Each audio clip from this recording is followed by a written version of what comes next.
to the ground.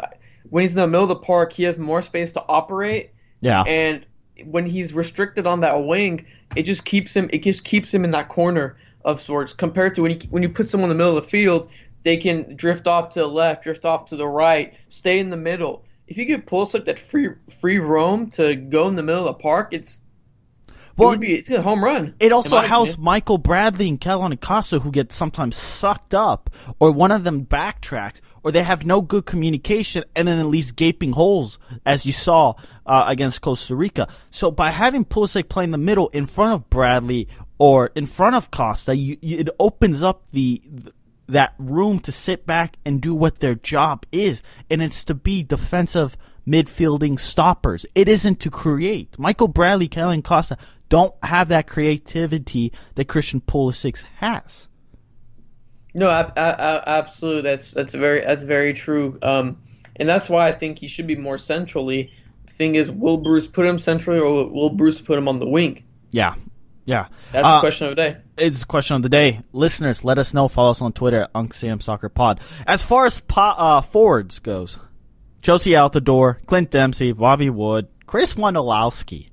Are you surprised by any of that? No. Okay. I mean, what else are you going to get? What's scary is who's there to replace Dempsey? Who's to replace Josie Altidore, who is bound to get hurt at some point? You know? And Chris Wondolowski, why is he even there?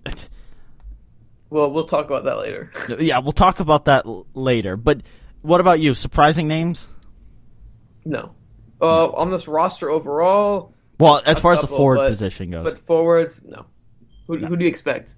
Well, that's the thing is, who do you expect? And that's the scary thing. Most importantly, what's scary is this is your roster, USA. Are you proud of the 26-man roster that you have? Huh? Are you proud that these are the best soccer, the best footballers that a nation of 320 million of all cultures who immigrate to this country? This is the best that we can produce at the moment. It is, quite frankly, scary to know that. Within the next 10 days, we will know if we would have qualified for the World Cup or not. And if we don't qualify for the World Cup, it will set back soccer for a generation.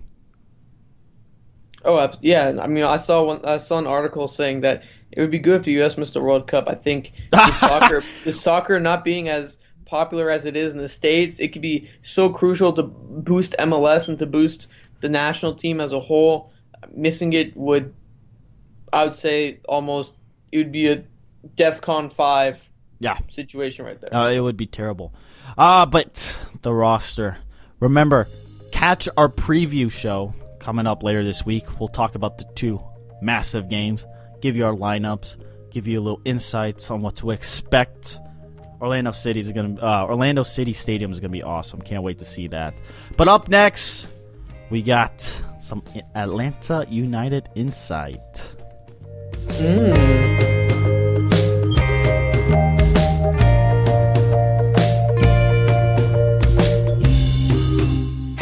Alrighty, listeners, joining us right now is Doug Roberson, reporter for AJC, Atlanta Journal-Constitution, here to talk to some Atlanta United. How's it going?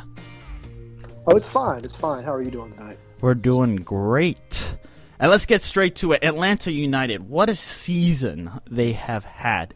Was this ever in their game plan to qualify for the playoffs and have, a record attendance? Oh, no, it was very much in the game plan. I mean, they made no bones from the time that Arthur Blank and Don Garber introduced the franchise 3 years ago that it was going to be the best, or one of the best, if not the best, in Major League Soccer. Arthur committed to putting a winning product on the field, and so that's been the goal since then. And it started with the hiring of Darren Eales from Tottenham Hotspur, to the hiring of Carlos Bocanegra, and Rodriguez, who has since gone on to a huge position at the WNBA, was a giant hire for the business operations and the marketing. And then, of course, Gerardo Martino kind of rounded out that front office staff that has been able to put this team together and has them in third in the MLS East right now and pushing NYCFC for second. Yeah, let's talk about that recent stretch. I mean, so was in September they finally moved into the Mercedes Benz Stadium, finally opened up, and it seems like that stadium and Atlanta United, it's just instant fireworks whenever you go watch a game and they're playing at Mercedes Benz Stadium. How is the team, I guess, adjusted to the stadium playing from Bobby Dodd to now Mercedes Benz? Has there been an adjustment, or I mean, they seem like they've just jumped on and been on fire ever since? It was a little bit of an adjustment. Bobby Dodd was a fantastic place to watch soccer. It was kind of an old school European style feel. Bobby Dodd is Georgia Tech's home football stadium. For those who don't know, it's right in downtown Atlanta. It's a beautiful place to watch either football or soccer because the Atlanta skyline is in the background and whatever. But the field was small, which doesn't really fit Atlanta United's speed, particularly on offense. So when they moved to Mercedes-Benz, the field went from 70 to 110, or what they say was 70 and 110. I think it was probably a little bit smaller than that, to 75 and 115 and a watered-down turf. And so there's so much more room for guys to run, like Hector Villalba and Emil Assad and Joseph Martinez and Miguel Almiron before he sustained his injury. And it's just really hard to deal with that speed if you're an opposing team.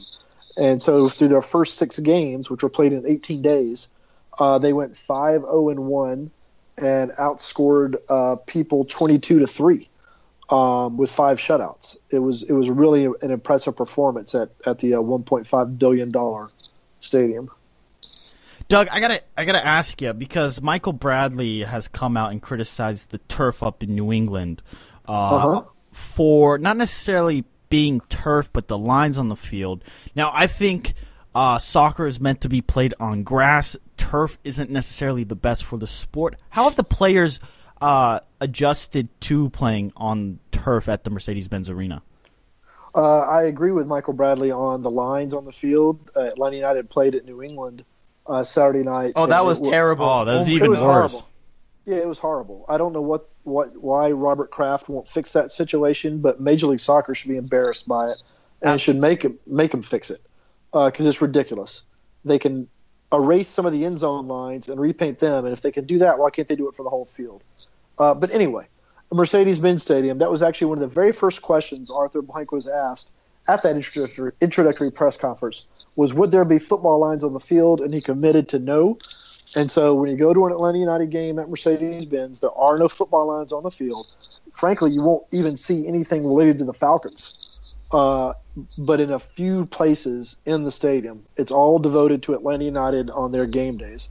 So that's one of the reasons that the team has more than 42,000 minimum at 6 of the first 7 games and 70-something thousand at the Orlando City game. And they're going to try to do that again when Michael Bradley and Toronto come for the regular season finale at Mercedes-Benz. But to your question, the players they would prefer grass over turf. They love the grass at Bobby Dodd. But so far, the turf seems to be working pretty well for them. It accentuates their speed, and it's a high class of turf, or whatever that means. And the players seem to be okay with it so far. No, absolutely. I mean, the team is on fire at Mercedes-Benz Stadium. Excuse me. But has there been an issue of Tata Martino's rotations, especially with Almiron hurting his hamstring? It seems like he uses the same players week in and week out, and I mean the team is having a huge congestion of games within these last 24 days. Like, was it 8 games in 24 days?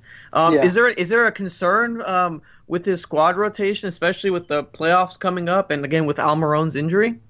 There's concern from the people who don't cover the team or follow the team pretty consistently, but they are, each of those players are hooked up to all this equipment, and they can monitor everything they do and measure their breathing and their calories and everything. And so Martino gets that information. He talks to the players. He knows what they can do and what they can't do. You can't predict muscle injuries. You can kind of predict some other possibilities, but it's difficult to predict muscle injuries. So while it's true that Almiron has played a lot of minutes and that Juan Martino has been reluctant to rotate players, he had a couple of good reasons. Number one, they hadn't locked up a playoff berth until 3 games ago. Right. Or two games ago against Philadelphia when they finally locked up a playoff berth. So he needed his best players out there playing. And he theorizes that it's really more to do with the congestion of games than squad rotation. Because a few of these games were blowouts, and so the second half of them, there wasn't really a whole lot to do for the guys. They didn't have to do a lot of running. They were just kind of out there, more of a training exercise than anything else. But he doesn't think that squad rotation had anything to do with the injuries. Doug, Atlanta United playoffs. Obviously, we talked about that. That was in the plan. Every team aspires to make the playoffs. But, I mean, how has Atlanta United captured, Atlanta as a city? Obviously, you had the Falcons go to the Super Bowl. Now you have United doing so well. Expectations going into the playoffs. How far do you think the squad and this team can go? Well, if they're healthy, if they get Almiron back for the playoffs, and if Greg Garza's injury that he sustained Saturday night, which the team hasn't disclosed yet, even if it is an injury, if they get him back, then there's no reason to think that they aren't capable of winning the whole thing. Now, if Almiron can't play and if Garza is out, then the expectations are tempered a little bit. I think they could still get to the Eastern Conference Finals. I don't know if they can advance. It's just going to depend upon how healthy the squad is and the opponent they're facing. There's really not a team in MLS that I think they have difficulty with. The only one might be NYCFC, and it's only because of the tiny, tiny postage stamp field at Yankee Stadium that they'd be forced to play on. They did not do well on that little microscopic thing when they played there earlier this season. But really, that's the only I think concern the team might have. They're deep. They're experienced. They've got guys who've played in MLS Cups before. They've got guys who've been in pressure situations in South America before and in international games with their national teams before. So, none of this is going to be new to them. Oh, for sure. And it's incredible to see a club like Atlanta United kind of just drop into the league and have so much success. But it tells you all the hard work they put into the seasons beforehand to set up their squad. And I think it's a great story for MLS to see Atlanta United, A, qualify for the playoffs. Now, B, hopefully they can make a nice deep run, because with that home field advantage and that, it'd be a sellout of 70,000 at the Mercedes Benz Stadium. It would be incredible to watch. Yeah, I think you're right. I think it would be 70,000. And, Atlanta United had an advantage that some other expansion teams haven't had, and that it had 2 years to get everything going. And other teams haven't really had that. And it had a totally clean slate.